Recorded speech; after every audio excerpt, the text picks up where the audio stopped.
Hello, hello, Scorpio Collective. Ako po ito, si James from James Tarot PH. Ito po ang inyong weekly reading para po sa inyong April 6 hanggang 12. So mga Scorpio, alamin po natin naghihintay para sa inyo sa mga petsa na yan. But first, i-ready mo na ang yung isang tanong para sa ating isang tanong, isang sagot portion sa dulo ng ating reading. So prepare your question and stay tuned for that. Okay? Holy Spirit, Spirit Guides, ibigay po natin kay Scorpio ang mensaheng dapat nilang malaman for the week. Inhale and exhale. Your cards, you have beautiful. O siya nga pala mga Scorpio, thank you ha sa lahat po ng mga hindi nag-i-skip ng ads, nagla-like, nagko-comment, and for those na patuloy pong sumusuporta every time po na meron tayong libreng reading para sa inyo. So keep on liking, keep on commenting, and thank you po for not skipping the ads. So, in the background of your energy, the Queen of Wands. I don't know why. This is really a very celebratory feeling. Parang sobrang saya mo. Sobrang nag-celebrate ka. Parang ganun eh. This time around, yung inakala mong hindi mo kaya, parang magagawa mo na this week. Yung inakala mo before na wala kang talent, wala kang skills, wala kang chance, ngayon parang abot kamay na siya and malakas ang loob mo na gawin siya. No? So congrats with your whatever you're trying to do this week. Pagkatiwalaan mo lang ang sarili mo and do not listen to other people, especially yung mga taong talagang nambabash sa'yo o minamaliit ka. No? Panahon na para wag kunin mula sa ibang tao yung validation. Kailangan meron ka niyan mismo sa iyong sarili para ma-accomplish mo yung mga bagay na meron ka this week. Okay? Just think positive, kayang-kaya mo yan. Especially in your core energy, meron kang the Ace of Wands. Si Ace of Wands dito, Scorpio, sinasabihan ka ng yung spirit guides na sige, ilaban mo yung idea mo, ilaban mo yung plano na yan. Alam ko na excited ka na. Alam ko na kitang-kita mo kung gaano ka-valuable at kung gaano kasaya na makuha itong outcome na naiisip mo. No? Some of you are planning to have a new house, to transfer, to begin a new life somewhere else, o magkaroon ng bagong pagkakataon para sa'yo na gustong-gusto mong kunin. Meron kang excitement sa'yo na parang, sige, try natin to, parang exciting, sige, subukan natin. Kitang-kita ko dito yung kahandaan mo at tibay ng loob mo para gawin ito. Kaya nga sabi ko dito, kailangan talaga confidence. Okay, both cards are telling you, be confident, believe in yourself. Maganda to. Okay? Ace of Wands, the Seven of Pentacles. Wow. Matagal mo daw tong hinintay. You have 2-7. Tatlo pala. 7-7-7. Really, you have the lucky energy this time. Maswerte ka. Gamitin mo ng tama. Okay? Meron kang hinihintay, meron kang binubuo or nililikha or pinaghihirapan ngayon. At sabi mo, pag ito nagbunga, pag ito talaga lumabas yung resulta, start na ako ng new life ko. So, kung ano man tong hinihintay mo, i-comment mo na sa baba, Scorpio, i-manifest na natin, no? Kung ano tong hinihintay mo, in detail mode, isulat mo, it will happen for you.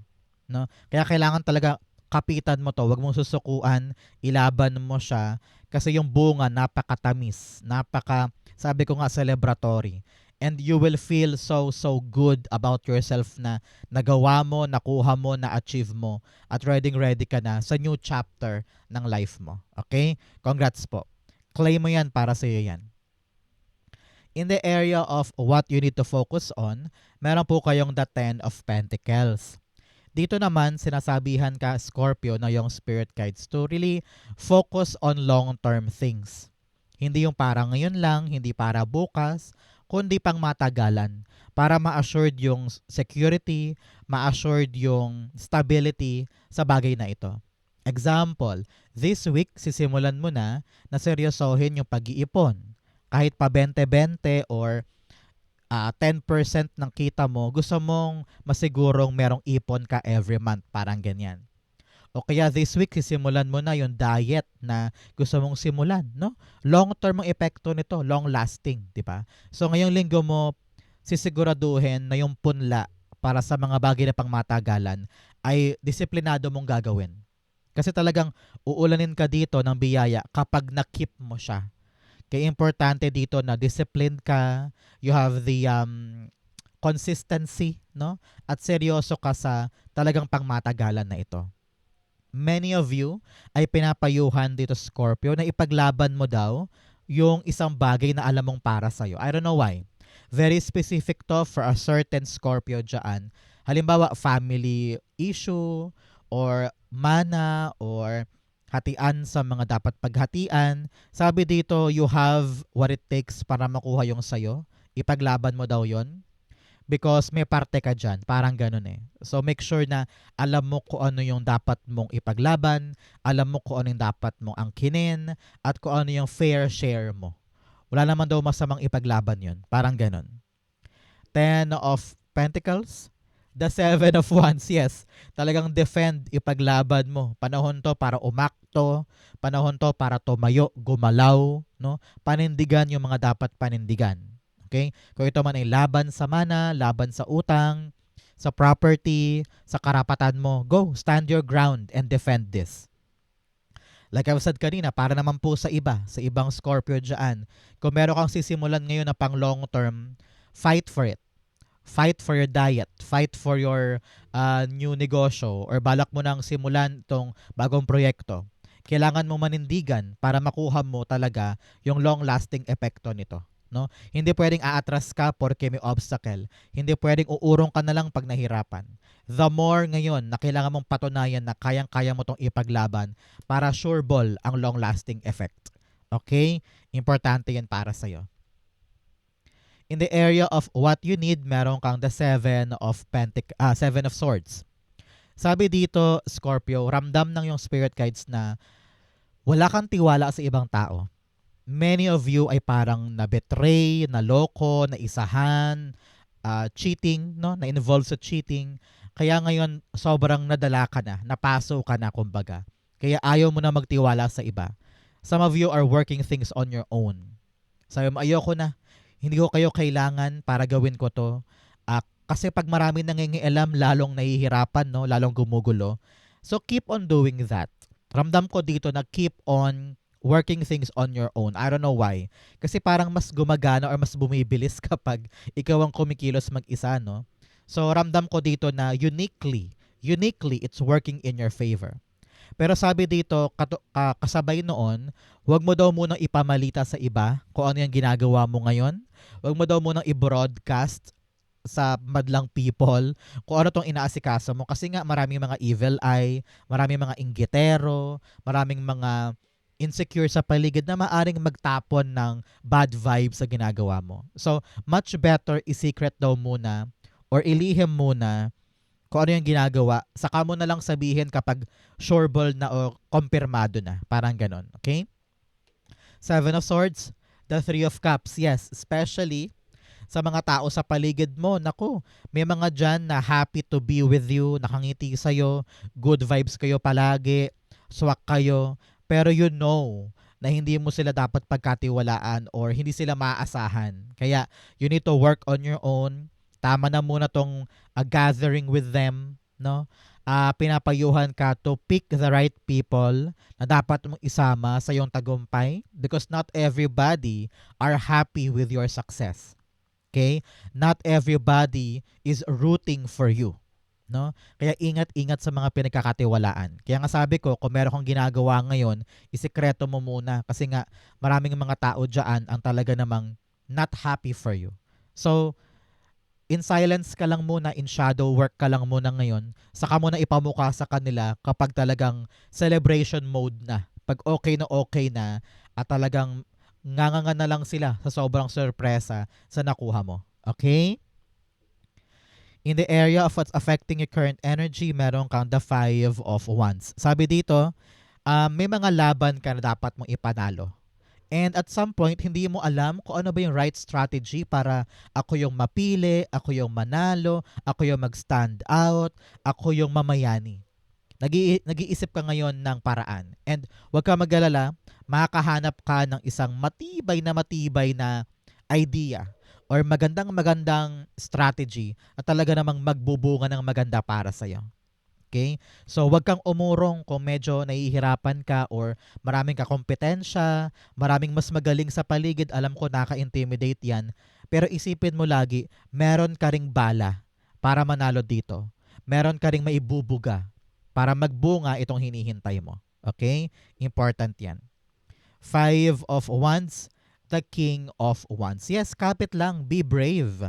Ipamalas mo yung husay mo, yung fighting spirit, yung alab sa puso. No? Ipakita mo yan and continue fighting with your plan. The more obstacle, the more na humaharang, the more na dapat kang maging matapang para i-pursue siya. Okay? Walang ibang lalaban dito para sa'yo kundi ikaw mismo. Kaya fight, fight, fight until you win. Kasi tinan mo naman yung outcome in the near future. The Star card. Abot kamay yung goal. Makukuha mo, masusungkit mo. Kaya importante dito na hindi ka mawala ng pag-asa at hindi ka mawala ng tiwala sa iyong sarili. Kasi abot kamay siya. Okay? Kung nang galing ka po ngayon sa isang mahirap na sitwasyon, very taxing, very difficult, halos gumapang ka, mag-struggle ka, makakaasa po kayo ng pag-angat sa buhay mo in the near future. Okay? Ang tabayanan mo 17 days, 17 weeks, or 17 months, bubuti yung lagay sa aspetong yan. Kung nanggaling ka sa sakit or hirap or parang kayod, no? Aangat po kayo dito, bubuti ang lahat. Congrats. Okay? Star card, you have the Moon card. Yes. Kung dati akala mo hindi ka makabangon, akala mo hindi na pinapakinggan ang mga dasal mo, you feel so helpless, you feel so alone and naliligaw. But actually, makakaahon ka sa problemang ito. And the answers to your questions will be given to you. Okay? Akala mo lang malabo, akala mo forever ka lang dyan, but in reality, everything will make sense. Marirealize mo na, kaya pala hinayaan ako ni God na danasin ko yon, kaya pala hinayaan niya na mawala sa akin to, kaya pala hinayaan niya na bitawan ko itong isang bagay because para dito ka sa ultimate goal na ito. So, every questions will be answered soon at gets mo na kung ano yung tamang direction mo. Okay? Good luck and congrats po. In your challenge, meron kang the 7 of Pentacles. Sabi dito, magtiyaga ka maghintay. No? Hindi pwedeng minamadali mo yung mga bagay-bagay to the point na mabilis ka nang bumitaw. If you have the confidence na kung ano man tong inaasikaso ko ay papabor sa akin, walang rason para bitawan mo ito. No? Maging matyaga ka ngayon. Alam ko may hinihintay kang package, may hinihintay kang konfirmasyon, go signal or yes na sagot, no? So, magtiyaga, hintayin. Kung meron kang pinag-iipunan, tiyagain mo din 'yan. Huwag mong bibiglain ang sarili mo na dapat makuha ko to agad, dapat itong standard na to ma-meet ko agad. No.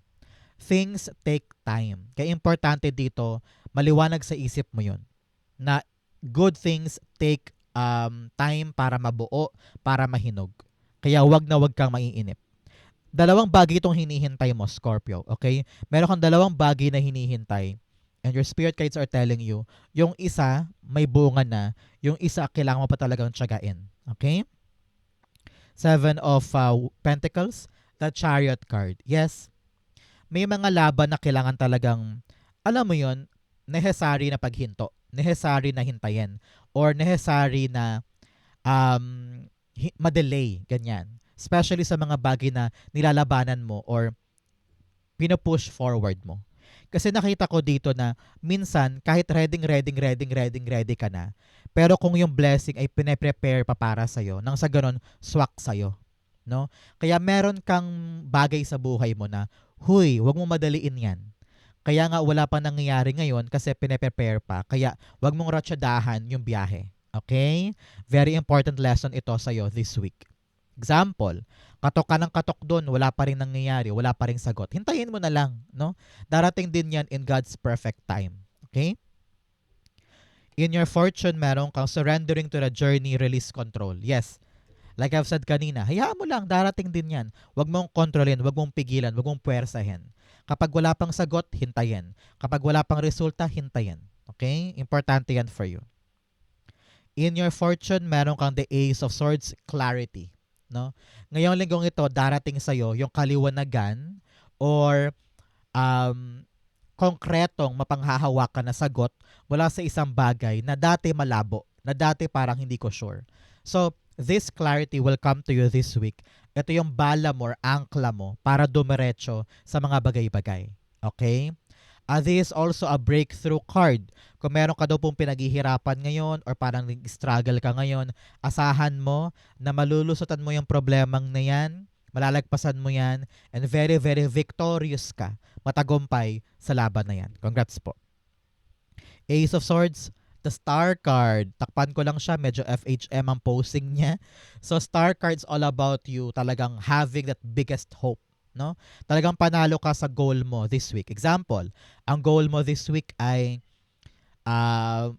mabawasan ng 5 pounds ang timbang. Maabot mo siya. No? May clear path ka to reach that. O kaya, ang goal mo this week ay talagang ma-figure out kung paano ako makapag-ipon sa maliit kong sweldo. So, liliwanag ang isip mo para makita yung tamang diskarte para makapag-ipon ka sa maliit na sweldo. Parang ganon, no?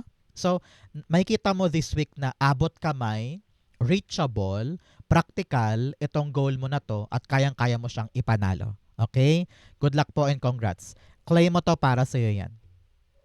In your divine messages, meron kang, it's time to take action. Panahon daw to talaga to para umaksyon, yakapin yung opportunity, maging confident ka to step forward for your greatness. Okay? In your divine messages, meron kang the Two of Wands. Sabi dito, Scorpio, na yung spirit guides, this week, time for you to have a crystal clear plan. Okay? Hindi pwedeng aariba ka agad-agad or susugod ka agad-agad nang walang konkretong plano. Hindi pwede yon. Okay? Kahit gaano pa kaliit yan o kasimple yan, dapat pinag-iisipang mabuti para hindi masayang ang oras, panahon, pagod, energy, and pera mo. Okay? Kapag klaro ang lahat, doon ka lang hahakbang.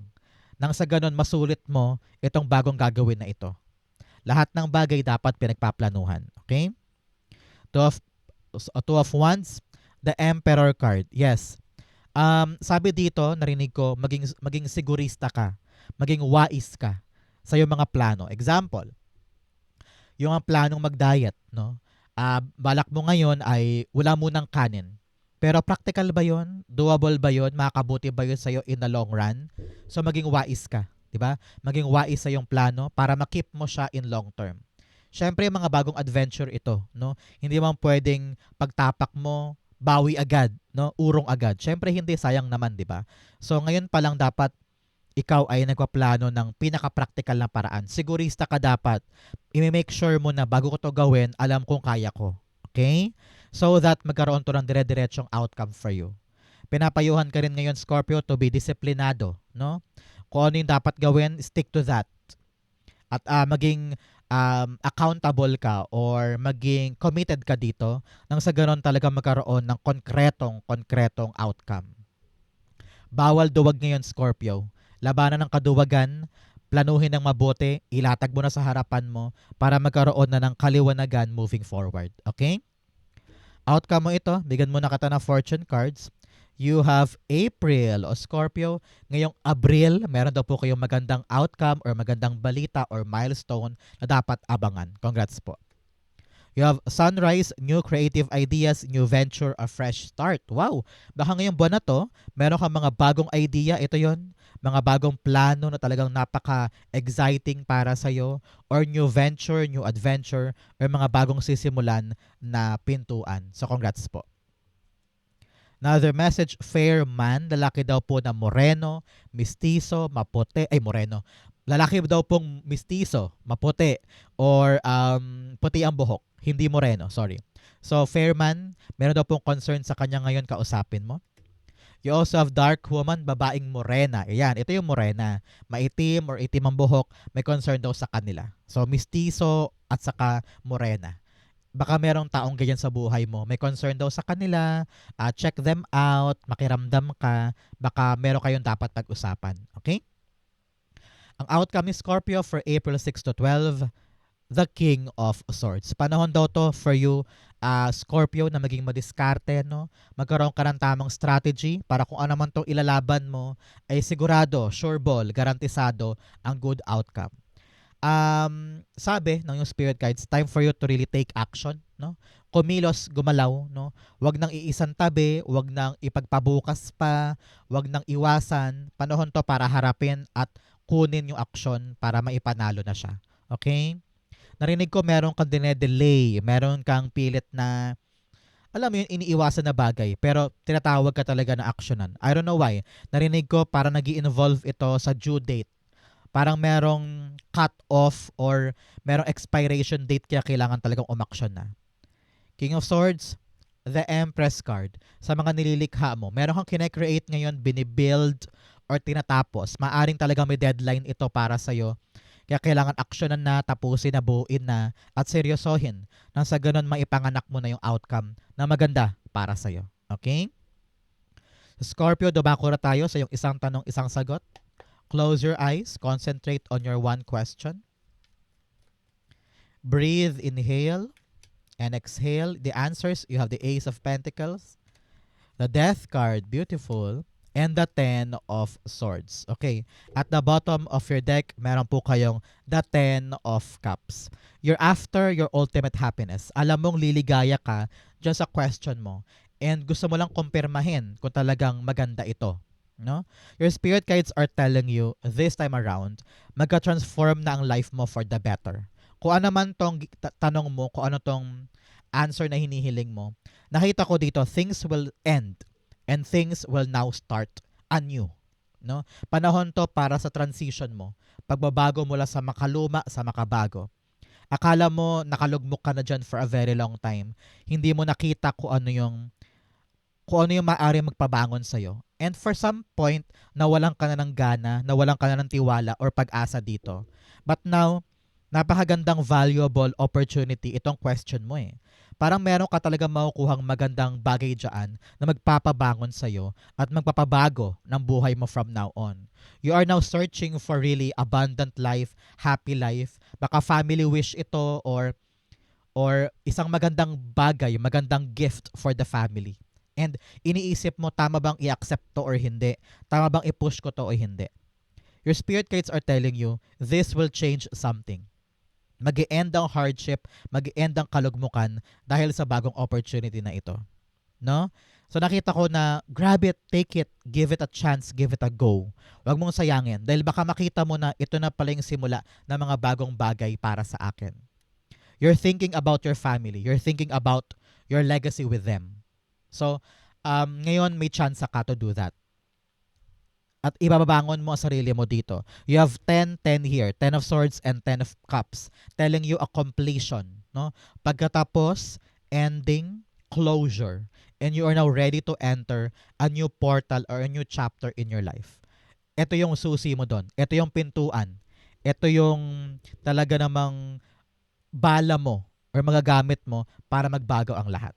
Okay? So embrace this, grab this. This is something that gonna be good para sa'yo. So ang question mo ay yes or no. The answer is yes. Okay? Yes na yes po para sa inyo. Okay? Congrats and good luck. Huwag mo itong katakutan. Huwag ka mag-overthink. This will gradually change you for the better. Okay? So, Scorpio, yan po ang inyong isang tanong, isang sagot. Ganon din po ang inyong April 6 to 12. Saan po kayo nakaresonate? Comment down below and I will be reading your messages. Thank you, Holy Spirit, Spirit Guides, for the clarity and messages na dapat malaman ng mga Scorpio this week. Thank you po for watching hanggang dulo. I love you. This has been James for James Taro PH. God bless everybody.